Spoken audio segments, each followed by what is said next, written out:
Assalamualaikum. Waalaikumsalam. Ah, nambaɗon? Oɗon celli? Oɗon kamɓe? Mbaɗon celli? Masallah. Maɗum ni? Jam tani? Alhamdulillah. Tabarikalla. Alhamdulillah. Ah, baboyam. Ah, ɗo woni atelier Lamzo? Wallahi ko ɗo. Ah. Bismillah. Ah, mba. Mba. An holkono Lamzo? Lamzo ko min. Ah, ko an? Inde de ɓuri jomum kam. Ah, maro de? Eyi.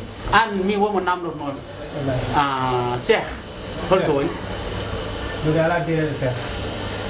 Cheikh Sam wi kanko atelier Lamzo liggoro? Way mi ala birede Cheikh. Cheikh Sam. Cheikh. Eyi. Miɗo ala birede Cheikh. Est ce que a juumani kon? Ala mi juumani Cheikh Sam.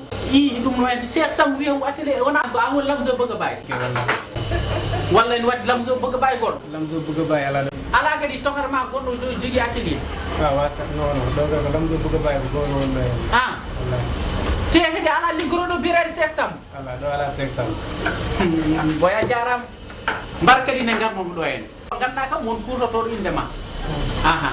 Min ni kadi boɗo guila jimon ɓendam jeeyani e makko. Saabu no jiiɗa fof mon haɓɓi lonne tan. Kala kaɓɓowo lonne kam komin sirani jiiɗa guirni ndiye. Mbawala ko littironde. Ala o suwa nawde taw heureusement kam mi yawi rewde caggal makko. Non moƴƴi baboyam tawde tan mbiɗa an woni Lamzo bëgg baye kadi ala fo ligguirel ɗo biyeteɗo Cheikh. Moƴƴi kono min tan mino yinno warde. Lamzo an baw wi ala métier de ton ko fumi ɗum ɗo sa ɗum ko père Cheikh silla ande ka dawnoɗo ga i an kam boy no mbawiɗa nde Ah, ko woni? a mimama Cheikh mbaɗo ɗo liggoro mbiyam wona ɗo liggoro Oh, komi woyre? kome Kome? ayi kala kewɗo indiji noon ko fanni an ko tagui mbiɗa kam Cheikh mbiyenɗa taw ɗo kadi ko tottitaɗi Cheikh patron wiyata ko kome to kay ko indam normal ko kumami toon Cheikh Tidiane non mbiyetemi noon min boy ha o ko ɗo liggoro kom Ko ɗo liggoro. ene siri Gorko baɗɗo fayida won ɗo. On toppiri haaji makko de. an mais toppude haaji mum sa ariyam yo wiyam kadi on wiye comme mi anda Ah, ɗum nden wawi taw ko erreur kam. Way minen moom ko comme min gandiri de. an Wallahi.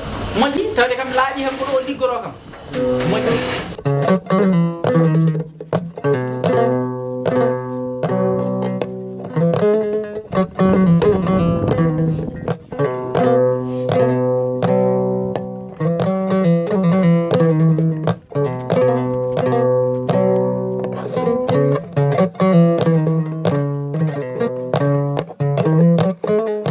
ayide ni tan mbaɗen an baboyam ɗum ɗo kam ko an ñooti ɗum Wallahi min nere ɗo. an ñooti ɗum jungo ma Ah, kay ayi ayi. an mbar ala ñoto nen tottuma yiye ko an ñooti Ala ɗum woɗani. han la ilaha illallah a ɗum ne yodde Ah, mi andi kay. te ɗum ne moƴƴe Sadio Sadio Bambale lembelamo ɗiɗone nangi mum no feewi Fere daña den? han wadde momi sood mi arta ñotanaka Ala caɗele sa. e nder yonterde Inchallah sa ari ala probléme. mbaɗo ni Mbaɗo ni ɓurɗo sax. an Wallahi. moƴƴi so tawi tan a ñorini Sadio kam o ɓonnimo yooɗi Ah, tawere ɓaɓɓe fof mi dogui ɗumen mi artema ala e probléme. Lamzo bëgg baye a jarama Baba, yaw baba. ayi de sa yimata ara ɗo tan noon wonko doganɓe saabu wonko kewnomi e locataire uji ɗum tagui mbaɗa waɗa mo surveillé Non, o ko suhu moƴƴo ko ala e probléme. Ah. On toppiri haaji makko o dawata ɓuri jikko ɗo.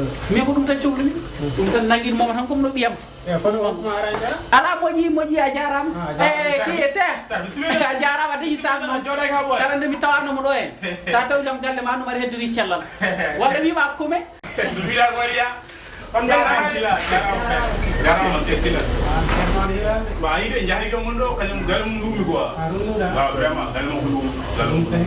ko ba compliqué noon No holliri ɗum. ba kewɗo haala kadi aussi kewɗo haala trop même Gilara dañani. waaw heewi haala wono galle makko luuri kadi a majjani kadi situation no wayi kadi aussi ley probléme aji en ene heewi tan dal ɗum tagi omo waɗa vérifié wona fini Ko noon ko lawol ni quoi.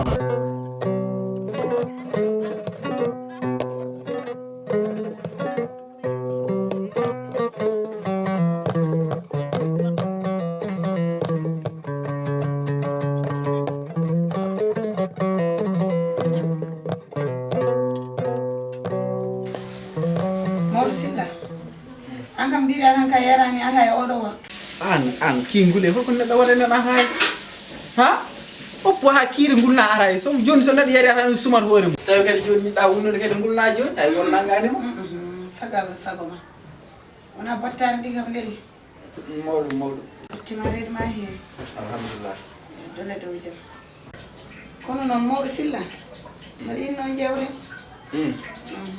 similla haalo pulaar no mbiya jomci tunguɗo koye nder galle wuppate ha laaɓi liirede kono noon sa fitti kurjurma rufoya caggal galle ani Ama Diallo kalon ɗon ko fof koye noppam ɗe woni haala ka noon woye musɗen kono mi wawa hen haydara tan ete min no hawimi haala kala ko nde suudu holko nawi ɗum ha caggal galle an kam Boubel an Boubel hiɗayri min ko penowo Allah mi yanimo noon de ko ɗum ka layfidi komi penowo jiɗayri ko min tane ma kaali yalti tan ko min yaltini komi penowo ma joni ala safo comci wuppere yoɗi guppe boowal yo mboros artire nder galle ha jomne bona hen te yo dokku hande ha emin jewta aɗa yaara hetto kemin kaalata debbo moƴƴo hettinta yo on ko mbaɗɗa hakkille ma ko wona hettindade walla anniyade yimɓe kalanma ko boni hettinayi de mara wona ko ɗo caggintuno Ama Diallo ko yii ko tan haali anani nofuru moƴƴuru tottu min ɗum anani dey hoto mi nantu kay min jehro aɗa hetto kemi kaalat yahara haala caggal mum anani joni aɗa yarro aɗa yaafo Mbaɗa para mbiron ko min o haalano par ce que min kala ko jennunoɗa kam eko kaldunɗen e secret ko ɗum o haalano ko ɗum tawi mi haalde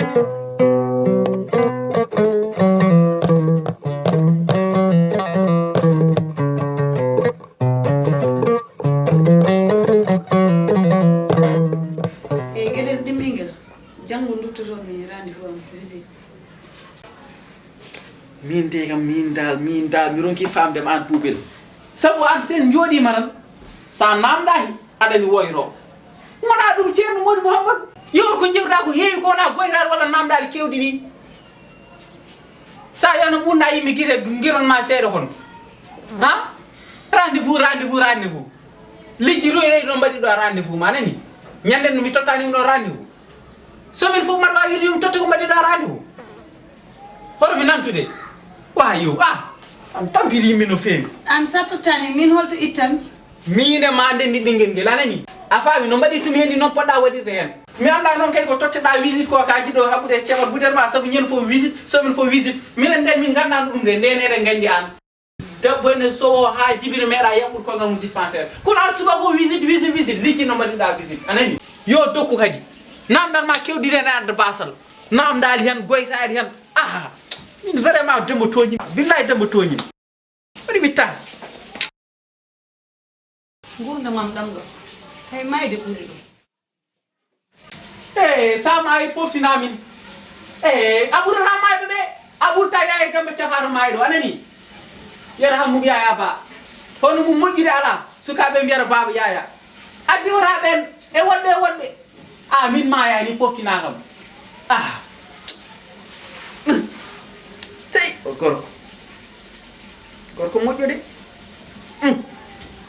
mi yiɗa aɗa siftordema ɗi condition ngaji kono yo Allah ɓuumi yiyemo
ko chaîne mon kessa pul abitede jaw khulle media kanyum tigi non ari ngam ni daranade e pular ene tawe hen nganda woni mogiyanko meden en tawe hen nalankobe men en tawe hen fofu hani e jangde hani e nganda woni fina tawa fulbe kalam ganduda adi yidi wadde hen abonné non ar wawi e rewde to YouTube nata e jaw khulle media mbada abonné taw kadi ar wada cliquer on non bouton bindada abonné so don wadi cliquer ha parda benna e cloche mbada don cliquer keba hono jaw khulle media tawa to on ko ganuda woni fina tawa fulbe e giletan ha mogoji hani e nalanko men hani e jangde